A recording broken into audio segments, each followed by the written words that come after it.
Welcome home to St. Anne's, a place of community, love, and faith. No matter who you are or where you are in your spiritual journey, there's a place for you at Christ's table. Join us Sundays at 10 a.m. or anytime online. We look forward to seeing you.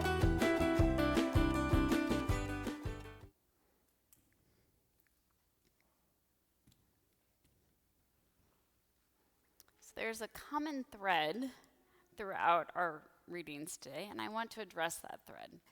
And the thread is the Sabbath. And what does that mean? And historically, rules were very, very strict about the Sabbath, right? The Sabbath is the Lord's day. Historically, we kind of talk about it coming from the creation story that God works for all this time, and then there's one day that God rests. And so the church and the Israelite faith and stuff has always set aside a day which is supposed to be the Lord's day, right? A day of rest, a day to focus on God. And throughout time, there were many, many very strict rules about this. I know you don't notice it much anymore, but there was a time that, the Sabbath was a very, very strict. In fact, I'll tell you a story. When I worked in Chicago, I was a chaplain in one of the hospitals in downtown Chicago. And one of the jobs of the chaplain, this is really truly, is on the Sabbath day because there's a very high Jewish population in Chicago. And in very, very strict Judaism, absolutely no work can be done at all, including using the elevator. Well, I don't know how familiar you are with modern day hospitals, but elevators are kind of necessary. So one of the jobs of the chaplain on the Sabbath day, and it was absolutely worth doing this because there was extra challah left over at the end of Sabbath, because we would make sure that there were religious foods for all folks who were, and I would get the leftover challah. So I'm willing to do just about anything for challah. So anyway, one of my jobs was to push the buttons on the elevator because you have to use the elevator, right?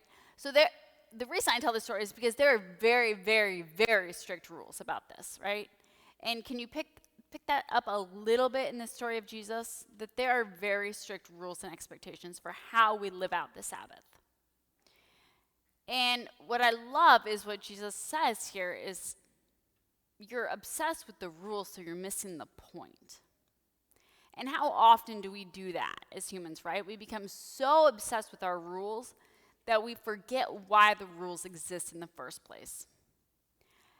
Or we react so much that we forget why the rules exist in the first place at all. And I would argue that that might be where we as a culture have come about Sabbath life, right? We've rejected the rules so much that we've rejected where the rules even came from at all. Sabbath is important. And I know I'm speaking up against a culture that says weekends and all these other things. So I'm going to tread very carefully in this sermon because I'm 5'4" and I am not capable of defending myself. So, but I do believe that we have lost, including myself, we have lost the point of Sabbath sometimes, and we've missed it. The point of Sabbath is time that we set aside to really appreciate what God has done. And when we appreciate what God has done and our role in that creation, we realize that we need a break too. That sometimes in that break, we appreciate the divine more. Those two are married together, okay? They are not absent of each other. It is not strict.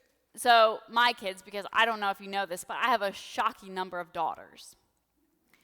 I know, I'm starting to look like the Bennetts from Pride and Prejudice if I keep going. What does that say about me as a mother? All my Pride and Prejudice fans are like, and the rest of you are like, what? Go back and read it. If you're not familiar with Pride and Prejudice, there's your assignment for the week. Go read it. But there are so my daughters really went through a big phase of being into Little House on the Prairie, those books, right? Laura Ingalls Wilder. And Laura talks about the frustration of Sunday life because they were out in the middle of nowhere, kind of like around here, but more so. And there weren't any churches that were easily accessible to them, right? So they couldn't go to church. And back in the day, a really good church, in fact, a really good church now can last hours and hours and hours. I know, right? So the next time my husband is like, you preached a really long time today, just remind him, it could be worse.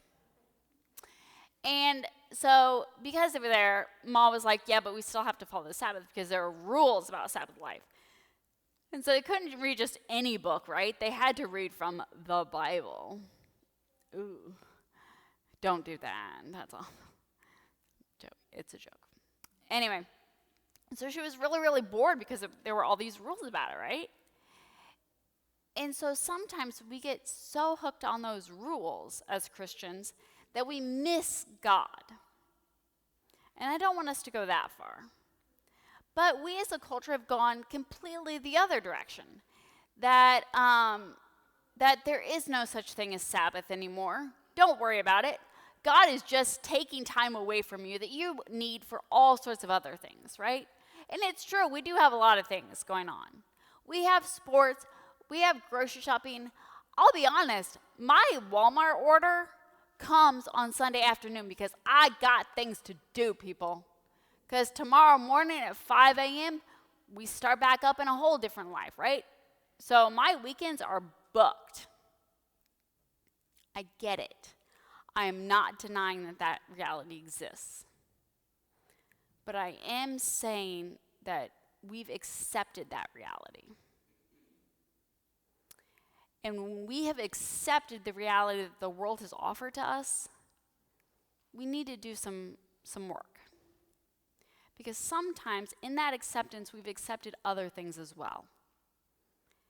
Because it's easy. The same message that says that Sundays are meant for the New York Times, which is this thick. I totally get it. You've got things that you could be doing. The New York Times, this thick. In that, we sometimes accept other things as well that are in that water and in that system. We've accepted hate. We've accepted judgment. We've accepted all sorts of other things within that. And because we haven't taken the time to really understand the divine in our lives, it's easy to accept that in the water, right? I'll use another example. Okay. No, I can't use this example. Ask me about the example later. Just realize that it has something to do with Jesus' birthday and what my kids believed about it, even though I never taught that to them, because it's so pervasive in the water.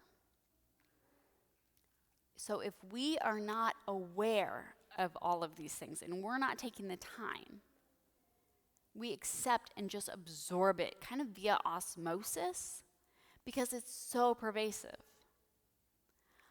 I don't talk about the Sabbath to make anyone feel guilty about it. I talk about it because it's really, really important that we give ourselves that time. Because we have to be equipped to manage a world out there that is incredibly pervasive. Now, and I can't believe I'm saying this because this is not job security. And I feel very strongly about my job, but anyway. Does it have to be at 10 a.m. at St. Anne's in Lee Summit, Missouri? I would like for it to be. I think that's a great place for you to spend your Sabbath. Does it have to be? No, probably not. But it does have to be time within your week, within your life, and I really recommend that you do it every week because we need it. We have to take time to restart. You've got to take time somewhere, at some point, that feeds you and allows you to recognize the divine. Time that allows you to breathe and become one with that again, one with that Creator. Because it is only when we are one with our Creator that we are equipped to go out and create the world that God created and to be a part of that. Sabbath is important. It's not about the rules. You are not going to burn in hell if I don't see you every Sunday. I'll be disappointed because I like our time together. Are you going to burn in hell? No. Is it a sin? No. But I do believe, and I hope that this is why you're here, that this time equips you to go out into the week and do the difficult things that you're called to do as a Christian. Because it is difficult, right? If it's not hard, don't raise your hand, because I know how hard it is for me to be a Christian. So if you're having a really easy time of it, that's going to hurt my feelings. And I'm going to be real jealous. And I'm probably going to be like, what are you doing that I'm not doing?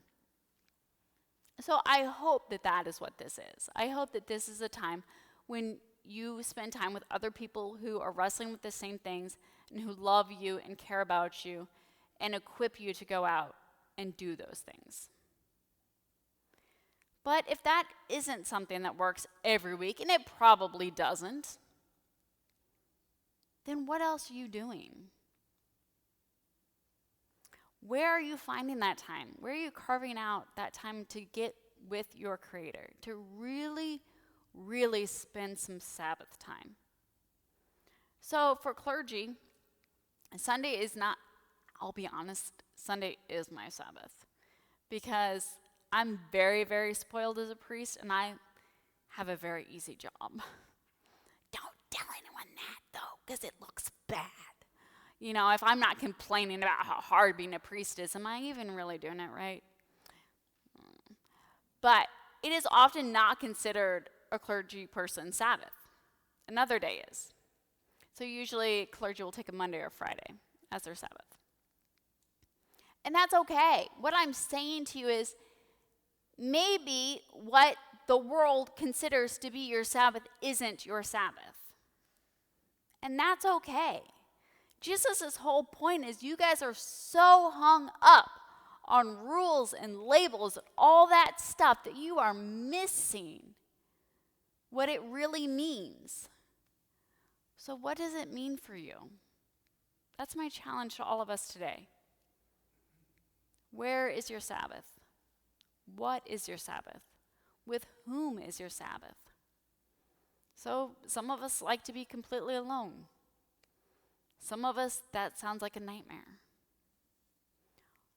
So I want us to really, really think about that, because I think it is very, very, very, very important that we as Christians reclaim this. Because if we don't reclaim our spirituality, if we don't reclaim our Sabbath, we are not equipped to reclaim our world. And heaven help us, we need to reclaim it.